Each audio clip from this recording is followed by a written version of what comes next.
Hi. May I help you? Well, I had two of these test games already, and I think it's a pretty cool system. If you want to play test game, Well, I've already played. I'm making a YouTube video. Okay. Yeah, I'm just making a video right now. I want to show all the cool miniatures. Ja, also hier sind auf jeden Fall auch ein Haufen Fraktionen vertreten. Ja, natürlich die Polen. Also mit Polen und Litauen. Auch gewaltige Auswahl. Die Kosaken gibt es auch. Die Schweden. Schweden natürlich.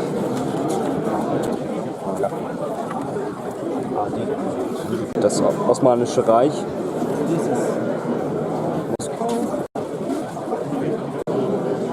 Brandenburg und Preußen. Und das Heilige Römische Reich natürlich. Transsilvanien haben sie auch. Das Königreich Norwegen. Oh, das ist genau. Kann ich halt nicht fragen.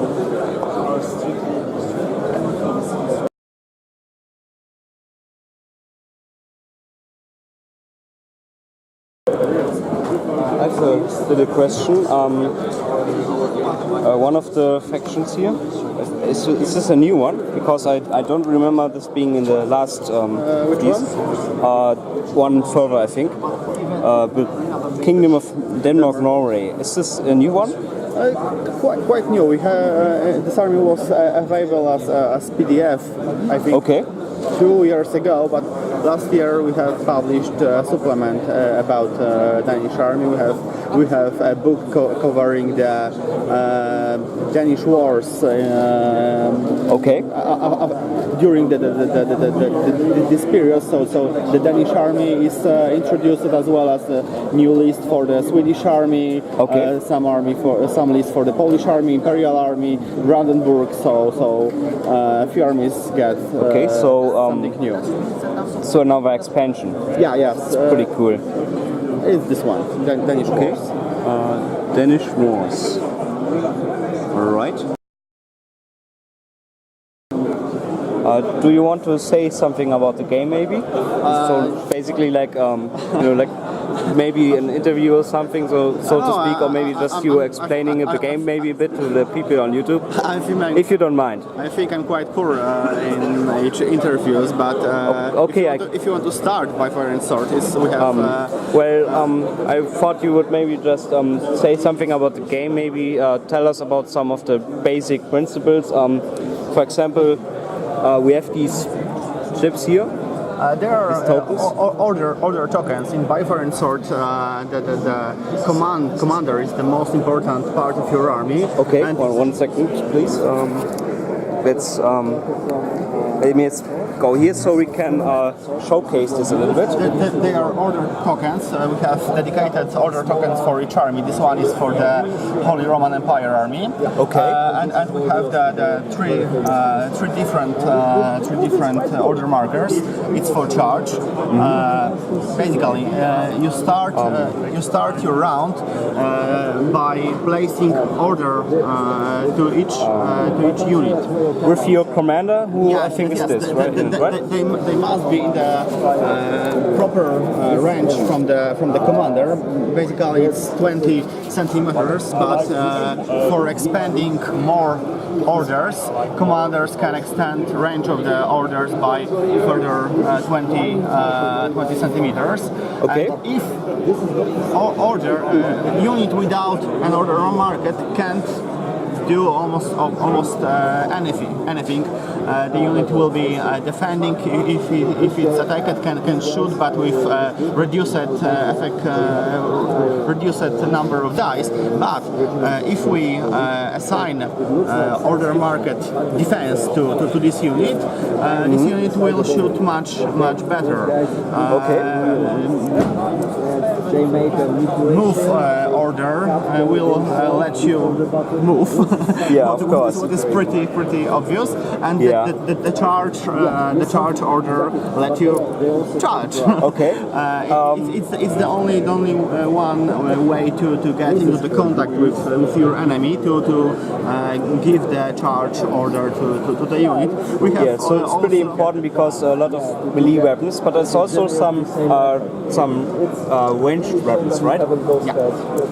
The unit with the ranged weapon need defense order to be able to shoot. Okay.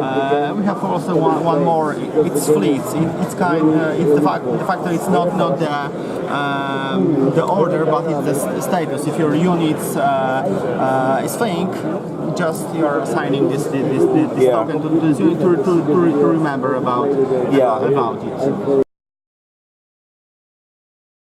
System is something which is quite unique for by Fire and Sword. The other very important unique thing in by Fire and Sword that you don't need to play with equal points.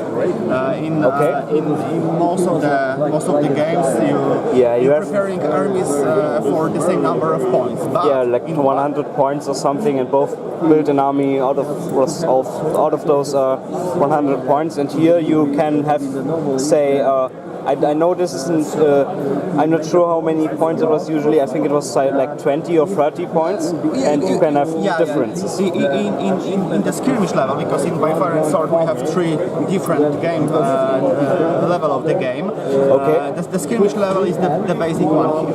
What you can see is the basic skirmish level. Give me a second. Those armies is exactly what you can see in the starter skirmish set. So it is the Holy Roman Empire box. You have a unit of armored cuirassiers without armors, and dragoons, and obviously commanders. Okay.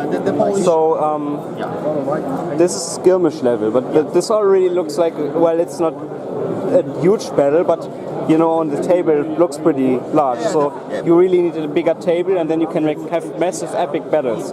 Yes. The skirmish can be a little bit tricky, because in the normal meaning of the wargaming, the skirmish game is when each miniature is on the separate base. The skirmish level for us is the small battle. Let's say a few hundred people on each side in reality.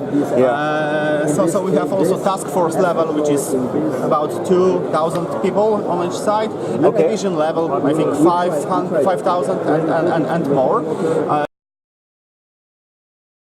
So this is the skirmish level, and you can play, for example, this box is 4 points, if I remember correctly, but you can also have armies which cost just one point, but the number of the bases will be the same, but the quality of the soldiers, they will be very poor unit. There's a lot of quality differences, right? Because the Polish have the most quality troops, right? The single most powerful and the single most powerful and strongest unit and most expensive is the infamous Winged Hussar, right? You can exactly.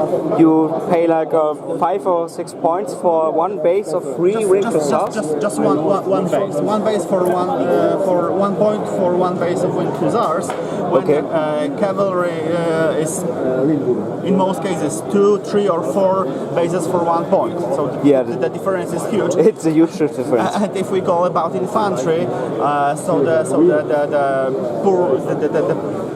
worst infantry costs 1 point for 6 bases. So you have 5 bases of Winged Hussars versus dirty bases of the Cossack rubble. The Ring to South have like a armor value of 8 or so, right? Seven in fact, but seven, right? So it's the highest possible armor in the game.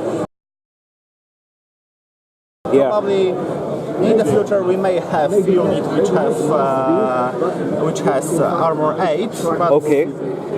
Something will happen in the future when we cover the next conflict, the next areas. Oh, okay, so there's more planned. Yes, you know, what is quite interesting, we are changing our horses. At this moment we have horses made of metal, but now we'll have the horses made of plastic. Wow, that's amazing. It was very expensive to create the mold. Those are in fact production samples, so they will be exactly the same quality.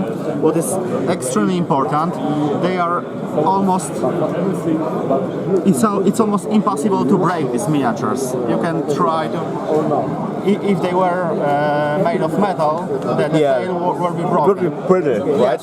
We can throw them to the floor. You can jump. Oh wow! You can do, but they are still the same shape. So it's a great improvement for the game. As well, it will let us produce more miniatures, because you know, if you produce something in metal, the supply can be huge, because so plastic is this thing where basically usually you would have metal troops, but this is more expensive for the customers, and I think that it's also more brittle material, and I think it has a bunch of other disadvantages, but switching to plastic is a very expensive move, right? Yes, very expensive, so but you know, the quality is very good, and of course we plan to develop BFaS and Sword for many years, so the move to plastic is just confirming our plans of developing. Nobody wants to move the plastic miniatures and stop developing the game. So it will let us, for example, to create two-player starter set, because it was impossible to make two starter set in metal.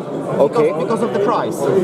So in metal it would cost about 100 euro or even more. So it will be, for starter, it's a very expensive, and exactly, but the plastic horses will let us reduce us price. Well, that's pretty great. We're still calculating how much, but we also think about creating some basic units in plastic, not only horses but also riders.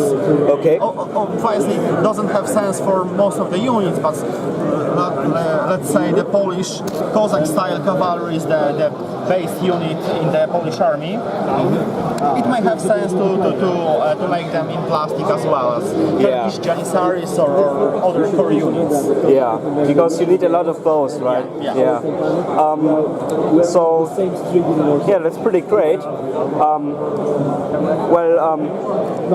My father and I, we have a plan for how we are going to go about our next hobby purchases, and so we already have everything planned out. So at the moment it's pretty difficult to add another system, but I'm looking forward to starting this game really soon, and you know, so I want to build a fairly big army, I think, and I'm hoping to have some really great games. So I think it's great to hear about all these news, you know, for all these developments and all these things that are going on, you know. What you have told me about the plastic miniatures and all the new plans for new units and the expansion too. You know, I've been following this the development of this game for about 2 years now, maybe a bit more, and so that's pretty interesting to hear about. Do you want to do you have anything else to say about this game? I think it's enough. If you want to be in touch, have some information about the game, here's my card. Oh, thanks. All right. And so, Wargamer Game Studio, and this is the website. So, yeah, awesome. Well, yeah, thanks for your time. I think this was very informative, and yeah. Thanks. Yeah. I wish you a great day.